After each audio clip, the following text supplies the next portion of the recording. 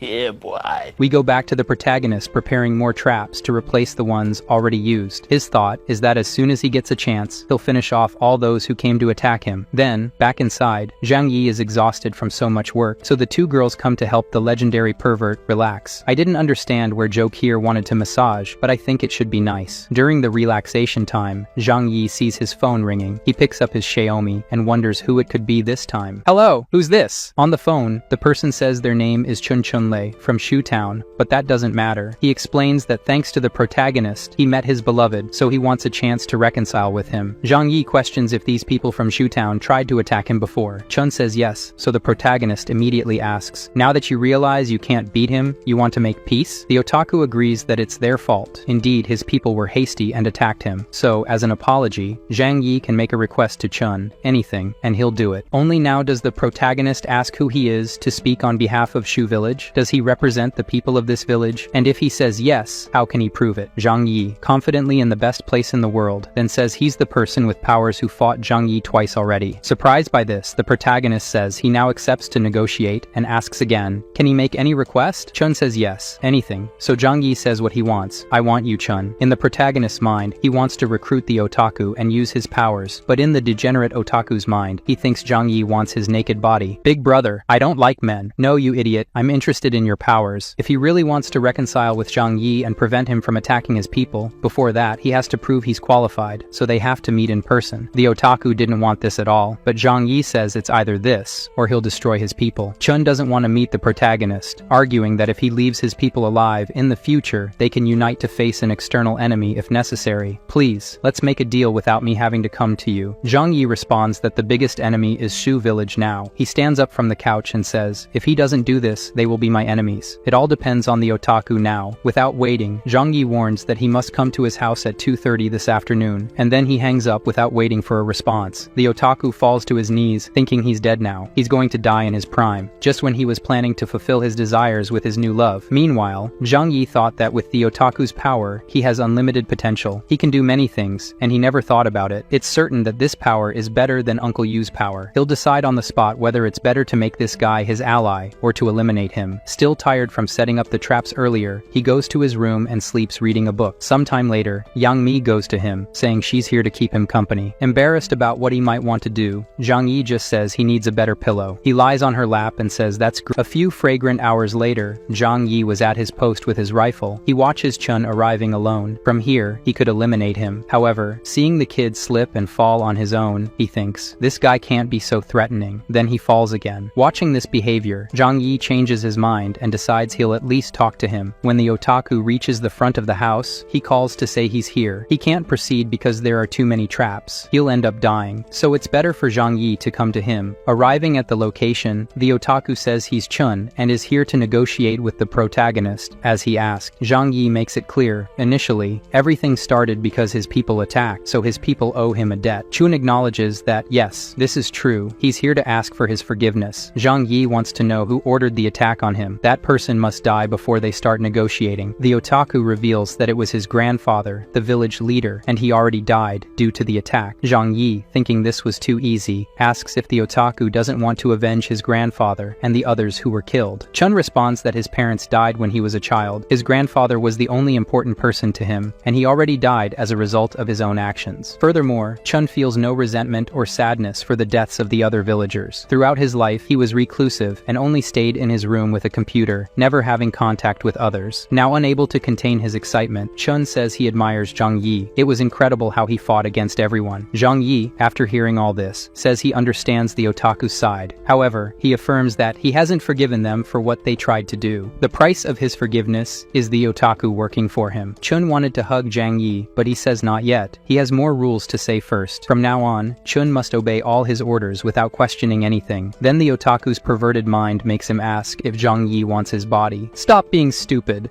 Zhang Yi takes out an action figure from his storage space. This will be his reward. If you work for me, you can earn even more of these things. In addition to ensuring Chun's family's safety, he can reward him with something Chun values highly. Now they must do the first task. Inside the car, the curious otaku asks if the action figure can also control time inside his storage space. Is your power capable of that too? This question makes the protagonist think that maybe going back 3 months in time is part of his power. Maybe he controls time and space. After speeding through vast snowfields, they arrive at the location where the otaku's power will be put to the test. Using his snow power, he manages to, after minutes of maximum effort, clear a path to a gas station completely buried in snow. Zhang Yi immediately thinks, with Chun's powers, it should be even easier to obtain resources for him to store. As a reward, he gives Chun a chocolate, knowing that the user's power depends on his energy. Zhang Yi goes into the gas station to get everything inside, and after a while in there, he comes back. Chun says he's amazing. His power is the best of all. Being able to store everything he wants is perfect for current times. Zhang Yi affirms that the chubby guy also has a great power. He never thought of using his power to dig up things buried by the snow before. Heading back to the car, Chun says he never even thought of leaving his room. He was always too busy dating his wives. To reward his work, Zhang Yi says that as long as he obeys, he'll do well. This backpack full of food is his reward for today only. Very happy, Chun didn't expect so much. He swears he'll follow him forever. On the way back, they now have a bit more intimacy. Zhang Yi asks how the otaku discovered his powers. Ashamed, Chun recounts that after his parents died, he became very sad, immersed himself in the 2D world, and masturbation. Once, after more than 26 times, he thought he was going to die, but the next day, he was alive and had his powers. Zhang Yi covers his face in embarrassment. He never thought someone would awaken after nearly dying 26 times. He says from here on, Chun should return to his village alone. The reason is that his car can't go any further because it's a frozen lake. Before leaving, Zhang Yi asks him to be careful. In the post-apocalyptic world, many things become dangerous, including his own people. While the otaku goes home, the protagonist alone in his car says the kid is a good person. Returning home, the man who is the new village leader scolds Chun for going to deal with Zhang Yi alone. Even though he said it was okay and he knew how to negotiate, the leader was not satisfied. Upon learning that the outcome of the negotiation was cooperation rather than revenge, the old man becomes angry with him. The old leader points and says that it's Chun's fault that so many died. Now he wants to take credit by making friends with the enemy and saying he's protecting the village. The chubby guy tries to explain that he promised his grandfather he would protect the village, and this was the way he managed to prevent Zhang Yi from attacking their village in revenge. The man says it doesn't matter. He's now the new leader of the Zhu clan, so Chun's actions must be consulted with him first. Chun can't do things on his own. The old man also says he wants what's best for everyone. He was only not expelled from the village because the old man defended him, so now he's in debt. From now on, he must pay for his sins. He yells, asking if he understood the message. Understood? Understood? Chun agrees that he did. The old man orders him to go home to recover and wait for new orders. The old leader says again not to act on his own again. Without wasting time, the old man sent a message to the village residents group. Don't worry, I'm in contact with Zhang Yi to ensure our safety. We're no longer in danger. The other people then praise the sixth leader, saying he's amazing. They should have made him clan leader from the beginning. With this, the old man says that such a young loser who never got any real girls can't beat him. Zhang Yi returned home and told his two girls what happened. Thanks to their agreement, Chun's people will no longer be a risk to them. Yang Mi says that this is brilliant and was a good choice. Zhou Kier asks if the girl is scared of them. Yang Mi says no, she just didn't want to see any more senseless bloodshed. If things continued, it could get dangerous dangerous. Jokir, who is used to this, says that Yang Mi is fearful. She hugs Zhang Yi and says that he's incredible and can defeat whoever he wants. Yang Mi shouldn't doubt that or be afraid. Zhang Yi, on the other hand, defends the idea that it's good for them to have these people around for when new enemies appear in the future. They can be useful. Now that this problem has been resolved, Jokir says they should celebrate. She goes to the bar to get some drinks. Zhang Yi says he's not used to drinking much, so just a little. Meanwhile, Yang Mi will cook for them. Jokir gets the drinks, Yang Mi makes food, and sometime later, the two of them are passed out, and Zhang Yi, who doesn't usually drink much, is fine. The two of them slept, Zhang Yi with lust, saying it's great. Yang Mi opens her eyes and feels a kiss on the mouth, then on the neck. She tells him they can't. Jokir is here and will see them. Zhang Yi goes down, and she holds back from making noise. The next day, the otaku sends a message to the protagonist. Check out the otaku's photo, guys. Chun says he's bored. It's been a long time since they went on a mission. He even suggests they should form a team of 5 people, each wearing a different color like the Power Rangers. Zhang Yi, embarrassed by this guy, starts to wonder if it's really a good idea to ally with such a crazy person. Nervously, the protagonist asks Chun if he doesn't have anything better to do all day. He says unfortunately not. It was just a bit of intimacy, and Chun started sending 200 messages a day. Zhang Yi just started ignoring everything he said and replying without much thought. While the protagonist is on his computer, he sees that Yang Mi is doing her work in the garden perfectly. It seems like everything is going well, but it crosses Zhang Yi's mind. What if they get hacked again? This problem keeps bothering his mind. How can he solve it? As he thinks about this problem, the two girls are in the room discussing. Yang Mi wants to help Shin, who is wheelchair bound, but Jokir says Zhang Yi wouldn't do that. He wouldn't put himself at risk for things that aren't for his benefit. Because of this, Yang Mi says that to convince Zhang Yi, who is very cautious, she will use her most powerful weapon, her body. Jokir scoffs and says she just wants to seduce her boyfriend and is making up excuses. It's not for Shin. It's not like that. Jokir goes after the girl, saying she knows about the things they're secretly doing. She questions if her cousin isn't ashamed to do this. Suddenly, Zhang Yi appears in the room asking what's going on, why so much excitement on the bed without him there. They even say that this is a family matter, but he sits next to them and says the three of them have no more secrets. He asks if they're worried about someone in their family. Jokir responds that since the snowstorm started, she lost contact with her family and doesn't know if any of them are alive. Yang Mi says it was her family that contacted her. The protagonist asks if they contacted her to take Yang Mi with them. She says no, so she's sad because they didn't want to take her with them. Yang Mi explains that, in fact, the person who contacted her is in danger and needs to be safe, so they're secretly discussing how they're going to convince him to go save someone who has nothing to do with him. Yang Mi then begs him to help. This is the only family they have. Jokir agrees that it has nothing to do with him, but it's their family, and if she dies, they'll feel guilty of the rest of their lives. Besides, his wife's family is his family too. Zhang Yi asks again to make sure. Are you asking me to go out there and risk myself for someone else? He reminds them that their information has been exposed. Many other people know that he has many resources here, so this place is a target. Leaving here means leaving it unprotected. He had decided and was leaving the room when they crawl over, begging him to change his mind and think it over. Jokir says that if he does this, she can ask for anything, and she'll accept it. Whispering in his ear, she says anything at all. It can even involve her and Yang Mi together. Gentlemen, I inform you that Zhang Yi changed his mind. He asks if she's sure about this. The two, embarrassed, say they agree. Yang Mi sighs and says that in this cold weather and with so much snow, a wheelchair-bound person can't even move freely. She gets sad just thinking about it. Zhang Yi asks if they're talking about Shin, the one with technology skills. The 18-year-old girl has her legs paralyzed and is a computer genius. Zhang Yi affirms that if this girl is so important to them, then she's important to him now too. Jokir is impressed. So does that mean her boyfriend has a good heart? He really loves them to care about their wishes. Yang Mi thanks him happily but says they think poorly of him. He's not a bad person. He genuinely appreciates the girls he has. Impressed, they remark that he always seems like someone cold and with a frozen heart. Yang Mi remembers she'll pay off this debt to him and gets closer, puts her hand in a place they like and says, this is the beginning of repayment. The next day, because things got hot late yesterday, the three of them talk again. He asks about the wheelchair-bound girl. Jokir says it's better for Yang Mi to say, Shin is trapped in Tianqing Academy. It was the best college in town. People who study there have been attending since kindergarten, so it was a place where many geniuses live. Zhang Yi's doubt is how a wheelchair-bound person survived in a college for months. Yang Mi explains that the college has its own market system, so there should be plenty of supplies in the area since the students lived there. The protagonist asks why Yang Mi only communicated with her now. She doesn't know, but she can try calling to find out more. However, the number in question is not available. Please try again later. Yang Mi has been trying to contact her several times and can't anymore. Jokir jokes that Shin must have changed her mind about asking for help from her airhead sister. Zhang Yi wants to know the distance from the academy to this place they are. Perhaps because of the distance, the phone lines don't work. The academy is more than 22 kilometers from here, and because of the blizzard, it's likely that they can't call from that far. It's a miracle that she managed to call once. But still, Zhang Yi also says that Zhou Qier may be right. He tells them to go to the control room. Maybe they can get in touch over the internet. He says that this phone is the best one currently available. On the first attempt, the call is answered. But the connection is bad. They hear a lot of noise and screams saying it's dangerous. Zhang Yi asks what's so dangerous, and then they hear shouts saying, "The monster! The monster!" The noises coming from the phone sounded like a fierce monster, and then the call dropped. Initially, the protagonist thought it was a simple rescue mission, to go to the location and come back. However, he already knows in advance that there's something very dangerous there. Perhaps it wouldn't be a good idea to go to that place. His women insist that he doesn't change his mind. He already had his reward last night. Zhang Yi confidently says he won't change his mind. However, for that, he'll need his subordinates and their power. With Uncle Yu, the otaku, and him with their weapons, maybe it won't be dangerous. He picks up the phone and says he has a mission to rescue someone. "Do you want to come with me?" The otaku accepts and says he was really bored anyway. Later, while eating, Zhang Yi thinks that if he eats too much, it could affect his movements, but he also needs to eat enough to have maximum energy for his powers. In addition to preparing his physical form, he has to prepare his best weapons to face this unknown creature. He also informs his wives that for their safety, they will stay in the underground floor of the house. Yang Mi asks why, and Zhou Qier, knowing what her boyfriend is like, says she shouldn't ask stupid questions. If he ordered and didn't ask, then it's to be done. He'll go alone, and if someone invades their house during that time, he's away. His wives will be protected inside the safest place in the house. Those doors no one can open. Understanding the situation, Zhou Qier says it's okay and wishes him luck. Yang Mi says he must bring her sister home. Zhang Yi confirms that he'll make sure to bring her and all the wheels of the wheelchair here. As he leaves, he says in these dark times, he can't be careless with anything, especially with his wives. "Bro, I'm here." Zhang Yi says they agreed to meet later, so why is he here already? Chun says he was afraid of being late, so he came early not to disappoint his brother Zhang Yi. They got into the car right away because it's very cold. Zhang Yi explains that they're on a mission to save a girl in a college far from here. Curious, Chun asks if she's important to him, and the protagonist says yes, it's something like that. We know what really convinced him wasn't the request from his wives that made him change his mind, but the fact that this girl knows a lot about computers at this moment when he needs someone to keep his mansion safe from hacker attacks. They speed up,